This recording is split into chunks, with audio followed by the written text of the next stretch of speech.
बिस्मिल्लाहिर्रहमानिर्रहीम, अस्सलाम वालेकुम। Welcome to Arib cricket world YouTube channel और फेसबुक पेज इजवेल। इस उम्मीद के साथ कि आप लोग बहुत ज़्यादा खैरियत से होंगे। सब्सक्राइब कीजिएगा जो पहली दफ़ा विजिट कर रहा है और नोटिफिकेशन का आइकॉन ऑल पे इनेबल कर लीजिएगा ताकि आपको आने वाली क्रिकेट से रिलेटेड न्यूज़ अपडेट्स मिलती रहें सबसे पहले।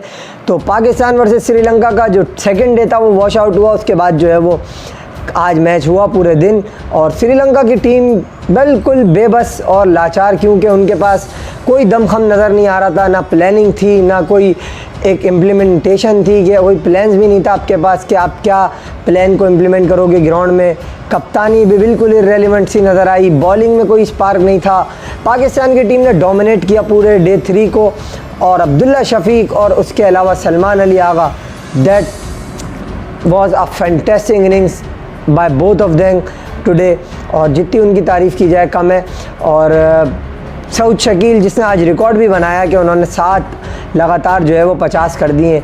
100 इत्तेफाक से उनका एक डबल भी है, इसमें एक सिंगल भी है और उसके अलावा जो है वो 7-50। तो मतलब he is have some start और इस टेस्ट कैरियर। ज़बरदस्त किस्म की उन्होंने बैटिंग की। तो इसी पे बात आज की वीडियो में करेंगे। और दूसरी जो सबसे इम्पॉर्टेंट चीज़ है, मिसबाह उल हक का इंक्लूजन जो हो रहा है पीसीबी के अंदर। तो आप लोग बताइएगा जो वीडियो देख रहे हैं कि यार आप कैसा देख रहे हैं इसको। और पहले उनकी कारकर्दगी जो है उस पर नज़र डालिएगा और उसके बाद जो है वो उनकी अप्रोच पे भी ज़रा थोड़ा सा डाल लीजिएगा नज़र। और फिर उसके बाद ज़रा कमेंट करते हुए थोड़ा आप जो है इन सब चीज़ों को नज़र डालने के बाद कमेंट कीजिएगा। वरना तो ऐसे तो लोग पहले भी आके बोल सकते हैं कि यार he put us a number 1 position test cricket, so he will be a good choice, but you have to understood what is done in the past as well. तो ये भी आपको ज़रा थोड़ा सा देखना है, इस पर भी बात करेंगे। तो मैच समरी आपने स्क्रीन के ऊपर देखी होगी। पाकिस्तान जो है वो 563 रन पर पहुंच गया है अभी तक with the lead of almost 400, you can say 397 run lead Pakistan के पास है अभी तक। ज़बरदस्त किस्म की बैटिंग पाकिस्तान ने की है। अगर आप स्टार्ट से देखो तो इमाम आउट हो गए थे, बट अब्दुल्ला शफीक 201 रन उन्होंने बनाया, अपनी पहली करियर की डबल सेंचुरी बनाई। उसके अलावा जो है सलमान अली आगा की जो क्विक फायर 100 थी और ये अब्दुल्ला शफीक की डबल 100, इसने पाकिस्तान को बड़ी स्ट्रॉन्ग पोजीशन में कर दिया। On a driving seat, on top, domination, जो आप कहना चाहो, जो टाइटल आप देना चाहो, you name it and we have it. ये वो वाली बात है। और बड़ी ज़बरदस्त बैटिंग। और श्रीलंका पे यार मुझे तरस आता है, क्यों? वजह उसकी ये है, कोई fast bowling, tight fast bowler जिनके बॉल भी उनसे जो है वो आप इस तरह करवा रहे हो, इतने टाइट फास्ट बॉलर से कि आप जो है वो उनको शॉर्ट बॉल करने का बोल रहे हो इस थकावट के साथ। तो this is not acceptable at all by Dimuth Karunaratne and the way Pakistan batted today, that was sensational to be very honest. They played their heart out, Sri-Lankan bowlers I am talking about, but Pakistan are too good and they are too hot to handle for Sri Lanka on today especially.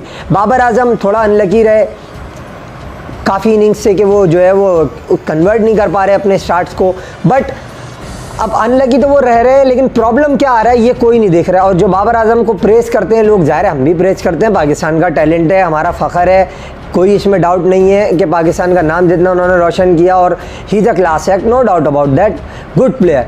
But problem जो उनका spin के against आ रहा है उसके ऊपर कोई बात भी नहीं कर रहा और कोई जो है उनको जो है वो सही तरीके से कोचिंग स्टाफ में भी गाइड नहीं कर पा रहा कि आपको प्रॉब्लम क्या आ रहा है। अभी भी आज देखो, एक तो प्लम बम फ्रंट पे विकेट पे और उसके बाद उन्होंने रिव्यू लिया।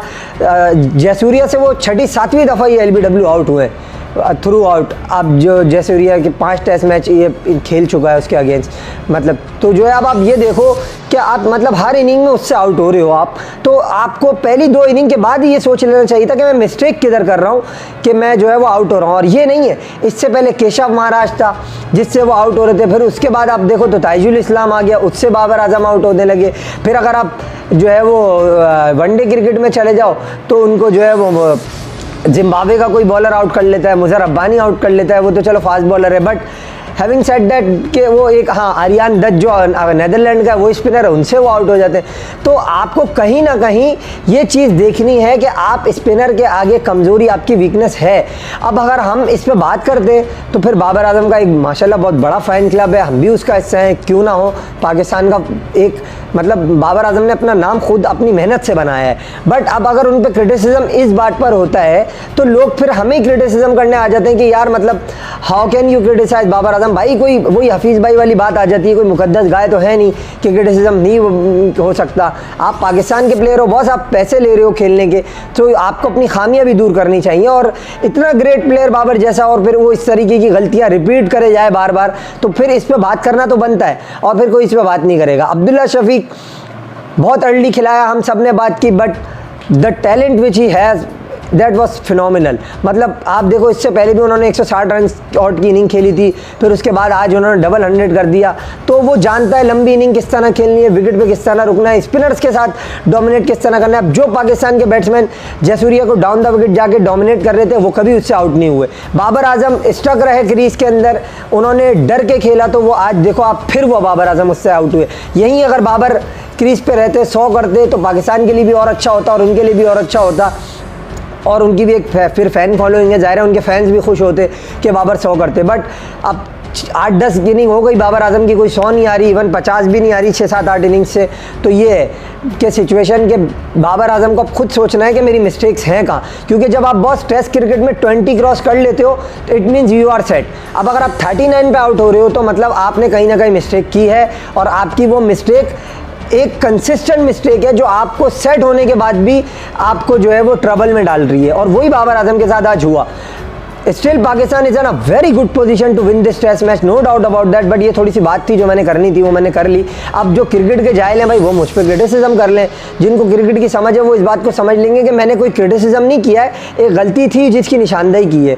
अब आगे अगर आप चलो तो अब्दुल्ला शफीक की इनिंग्स का जैसे मैंने बताया, मतलब 20 चौके 4 छक्के सब कंप्लीट नॉक थी, तकरीबन 60-65 के करीब उसने सिंगल लिए। तो इससे आपको ये अंदाज़ा होता है कि स्ट्राइक रोटेशन भी यहाँ है, फिर डबल ट्रिपल अलग आ जाते हैं। तो मतलब ही played delightful stroke as compare to his previous knocks where he looks not so much confident, but today he looks $1 million। और उसके बाद अगर आप सलमान अली आगा पे आओ तो सरफराज रिटायर्ड हुए, उसके बाद सलमान अली आगा आए, और आने के बाद जो है वो मुड़ के नहीं देखा, क्विक फायर नॉक खेली, ऑलमोस्ट अंडर रन बॉल। आप देख लो कि उसने 100 रन की, 132 रन। तो पाकिस्तान की इनिंग्स कहाँ पहुँच गई। अगर आपका जो एक अप्रोच है वो पाक बॉल जो जिसका नाम है, कोई बॉब बॉल कह रहा है, कोई पाक बॉल कह रहा है, कोई बाज बॉल कह रहा है। बाज बॉल तो खैर इंग्लैंड की है, पाक बॉल ही आप इसको समझ लो या पाकिस्तान वेस को कह लो आप।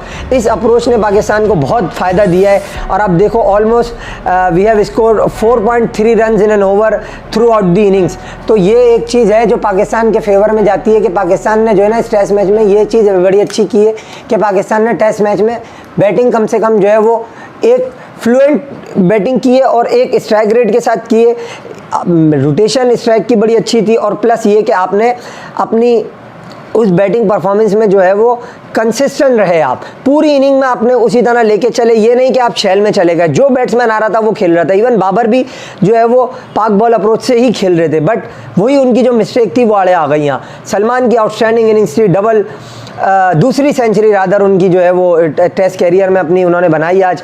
132 रन नॉट आउट अभी है क्रीज पे। उनके साथ मौजूद है मोहम्मद रिजवान जो कि 37 रन पे मौजूद हैं। कंकशन रिप्लेसमेंट है सरफराज अहमद की, और अब पाकिस्तान जो है वो समझ लो एक तरीके से विनिंग पोजीशन में है, क्योंकि अगर आपकी लीड 400-410 होती है, पाकिस्तान देखते हैं कि आप ड्रैग कर दिया थोड़ा सा पाकिस्तान ने यहाँ, मैं समझता हूँ आपने बहुत ज़्यादा ड्रैग कर दिया। अभी डिक्लेरेशन हो जानी चाहिए थी ओवरनाइट, और इनको कल मॉर्निंग में बैटिंग कराते और फिर जो है वो ये 2 दिन के अंदर इनको आउट करने की कोशिश करते। 400 रन बहुत होते हैं बॉस, 400 रन बहुत होते हैं, और ये पाकिस्तान ने ड्रैग किया इस गेम को, क्योंकि लास्ट 2-3 ओवर्स में पाकिस्तान की वो इंटेंट नहीं नज़र आई मुझे विद द बैट कि आप आज डिक्लेरेशन के मूड में हो। 400 रन करते, डिक्लेयर करते जाते, दिन ख़त्म हुआ था डिक्लेरेशन देते, और पाकिस्तान मॉर्निंग में आके इनको जो है वो अर्ली विकेट लेके आउट करता। पाकिस्तान के तो बॉलर भी फ्रेश हैं, पहले दिन उन्होंने बॉलिंग की, दूसरे दिन मैच हुआ नहीं, तीसरे दिन मैच आज हुआ, तो आज भी इन्होंने बॉलिंग नहीं की। तो मेरे ख्याल में इतनी कोई ज़्यादा थकावट भी नहीं है, 2 दिन का रेस्ट आपको मिल चुका है, आप बॉलिंग कर सकते हो 2 दिन भी मजीद। आपके बॉलर्स में इतनी फिटनेस और इतने आपकी जो है वो बॉलर्स में कैपेबिलिटीज़ है कि अब देखो आप कल आपको पूरा दिन बॉलिंग करनी है, कल आप इनकी विकेटें लेके मैच को कल ही ख़त्म कर सकते हो अगर आप चाहो तो। और रही बात कि विकेट बड़ा सीधा है, तो देखें विकेट ने आज स्पिन लिया है, नो डाउट, इसमें कोई शक की बात नहीं है। पाकिस्तान ने बड़ी अच्छी बैटिंग की, बट इतने सेट पाकिस्तान के बैट्समैन थे और उनकी अप्रोच इतनी ज़बरदस्त थी कि वो श्रीलंका की स्पिन को किल कर दिया उन्होंने। बट पाकिस्तान के स्पिनर श्रीलंका के स्पिनर से बहुत ज़्यादा बेहतर हैं और पाकिस्तान अब स्पिनर्स को फ़ायदा ज़रूर होगा पाकिस्तान के स्पिनर्स को, क्योंकि एक तो बेहतर स्पिनर है हमारे और दूसरा कि हमारे स्पिनर्स को हेल्प मिलेगी इस विकेट से, क्योंकि ये टर्न भी हो रहा है बॉल और ग्रिप भी हो रहा है, बाउंस भी हो रहा है। तो ये चौथे दिन का विकेट है, इस पर बैटिंग करना इतना आसान नहीं होगा और पाकिस्तान ने ये एक तरीके से होशियारी की है कि पहले पूरी बैटिंग कर ली एक ही दफ़ा ताकि चौथी इनिंग में हमें बैटिंग ना करना पड़े और गेम को किल कर दो। तो ये पाकिस्तान की एक तरीके से मुझे अप्रोच जो नज़र आती है यहाँ, सोच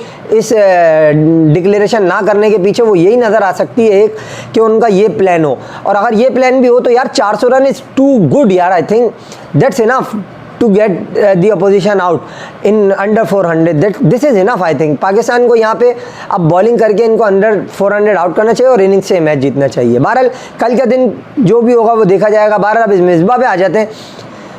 मिसबा उल हक पहले आए 2019 में, जब तो मतलब चारों उंगलियाँ उनकी घी में थी, सर था कढ़ाई में, चीफ सेलेक्टर भी वो, क्रिकेट कमेटी में भी वो थे, चीफ सेलेक्टर भी वो, बैटिंग कोच भी वो, हेड कोच भी वो, मतलब सब चीज़ें उन्हीं के पास थी। मतलब सारी उनकी भी लाठी भी उन्हीं की, भैंस भी उन्हीं की, सब उन्हीं का ही था। और पाकिस्तान क्रिकेट कहाँ पहुँची ये आपने देखा। फिर रमीज़ भाई के आते ही उन्होंने जो है वो किस तरीके से चोर दरवाज़ा अख्तियार किया और भागे वो आपने सबने देखा। और पाकिस्तान टीम की उस टेस्ट टीम की अप्रोच देख लो और इस टेस्ट टीम की अप्रोच देख लो कि वहाँ हम बीट सी टीम से भी हारे, ये सारे मामलात हुए। और फिर पसंद नापसंद के सिलसिले बड़े मामलात थे। मिसबा उल हक नो डाउट 2010 में जब पाकिस्तान स्पॉट फिक्सिंग का शिकार हुआ तो पाकिस्तान को संभाला, इसमें मैं मिसबा उल हक का क्रेडिट जाएगा बिल्कुल। कोई उस वक्त पाकिस्तान की कप्तानी करने के लिए तैयार नहीं था और बड़ी टफ सिचुएशन थी, बदनामी अलग हुई थी स्पॉट फिक्सिंग स्कैंडल में। बट फिर आप 2011 के वर्ल्ड कप का सेमीफाइनल देख लो, फिर उसके बाद मैं ये हिंट आपको बता रहा हूँ, मैं कोई क्रिटिसिज्म किसी पे नहीं कर रहा, और उसके बाद आप फिर देख लो कि किस तरह जो है वो 2012 में क्या हुआ। और फिर टेस्ट सीरीज़ आप क्या हो गया अगर कि ये रिमार्क्स मुझे आके दे के नंबर 1 उन्होंने करवाया तो बॉस उसमें यूनुस भाई की मेहनत थी, यासिर शाह की मेहनत थी, असद शफीक थे, फिर सईद अजमल उससे पहले थे, तो ये सारे प्लेयर्स का भी किरदार था ना। तो ये सारी बात है। अब अगर हम ये कहते हैं तो आके चैम्पियंस ट्रॉफी सरफराज ने जीते, तो लोग हमें आके क्या कहते हैं कि यार नहीं, सबका किरदार था, फ़खर ने 100 की, हसन ने विकटें ली, शादाब ने विकटें ली। तो ये तो इसी तरीके से आप यहाँ भी लो कि फिर मिसबा उल हक ने भी जो आपको टेस्ट में नंबर 1 किया 21 दिन के लिए, तो उसमें सबका किरदार था।